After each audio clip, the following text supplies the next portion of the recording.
Operation Swift retort के 2 साल मुकम्मल। पाकिस्तान एक पुरअमन मुल्क है। हमारी अमन की ख्वाहिश को कमजोरी ना समझा जाए। मुल्क के दिफा के लिए हर वक्त तैयार हैं। एयर चीफ मार्शल मुजाहिद अनवर खान। सऊदी शहजादा मोहम्मद बिन सलमान ने वॉशिंगटन पोस्ट के सऊदी निजात अमरीकी सहाफ़ी जमाल खाशगी को गिरफ्तार या मार देने के अहकाम जारी किए थे। अमरीकी इंटेलिजेंस रिपोर्ट में इंकशाफ, सऊदी अरब ने रिपोर्ट को मुस्तरद कर दिया। Police service, secretariat group, information group और कस्टम ग्रुप के 113 अफसरान की 20 और 21 ग्रेड में तरक्की। वजीर आजम इमरान खान ने सेंट्रल सिलेक्शन बोर्ड की सिफारिशात पर अफसरान को तरक्की दे दी। अंदरूनी मुल्क फजाई सफर करने वालों के लिए खुशखबरी। सिविल एविएशन अथॉरिटी के शोबे रेगुलर पब्लिक ट्रांसपोर्ट को 3 नई एयरलाइंस के लिए दरखास्तें मौसूल। फैसला जल्द कर लिया जाएगा।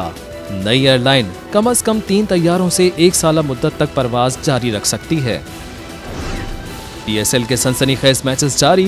पेशावर ज़ल्मी ने कोयटा ग्लेडिएटर्स को 3 विकेटों से शिकस्त दे दी। पेशावर ज़ल्मी ने कोयटा ग्लेडिएटर्स के दिए गए 199 रन के हदफ को शानदार कारकर्दगी से पूरा किया।